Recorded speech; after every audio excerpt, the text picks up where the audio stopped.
Think of rum as the summertime sip to mix in tropical drinks, pina coladas, mojitos, the list goes on. But a new slew of ultra high-end rums are made for sipping solo, including the $1,500 Brugal Papa Andres, which MarketWatch's Charles Passy has brought along for today's weekend sip. Charles, great to see you, and thank you for bringing such a fabulous look at that package. treat with you. Yes, look at that. So this rum is $1,500. What makes it so special? Well, I mean, this is taking essentially the best of the best from their warehouse. Brugal is a rum brand that's based in the Dominican Republic.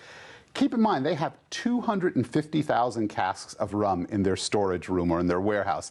They picked 36 casks for this, the best of the best. These are casks that have been aged quite a while. These are what they consider, they've sampled everything. Distillers always sample their product. This is what they consider the finest rum they have in storage. And so there's also a charitable component. There is a charitable component. The sale of this rum will go to benefit a foundation they have, which basically is trying to eradicate poverty in the Dominican Republic. So there is a charitable component, but this is really about, also about celebrating rum at its absolute finest. Part of a trend, right? Of these high-end rums. I mean, absolutely. I mean, as you indicated, we think of rum as a mixing thing, but the truth is rum can really be thought of in the same way as a single malt scotch. It's perfectly fine on its own, particularly if it's an aged variety. And, everybody is coming out. I mean, the most common brand out there, Ron Zacapa, which retails for, somewhere in the mid-30s to 50s, somewhere in that.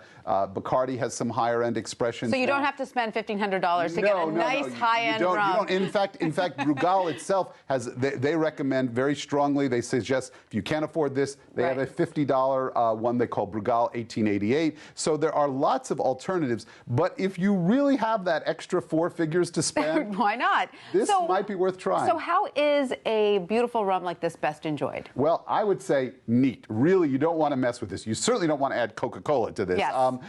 If you want to add a drop of water to open it up, you can, which you would do with scotch, but I think this is really terrific. All right, well, cheers. Charles, thank you for bringing this along. Let's take a taste. That is really lovely. It is so smooth, and for me, just the right amount of sweet, which is to say not too sweet. Right, exactly. I mean, one of the things about this is you get this sort of dry sherry note to it. Not surprisingly, this rum has been aged. A large part of it has been aged in sherry casks, former sherry casks. But you get this sort of dryness. It kind of just coats your tongue a certain way, like a sherry would. And I just, again, sippable is the word that I keep thinking about. This is a rum that, you don't want to mix. You want to sort of enjoy, well, like watching the beach from your castle. I mean, I have to say, sipping this rum does make me feel like I'm on the balcony overlooking the Caribbean. There you go. There you go. Thank you so much, Charles. Cheers.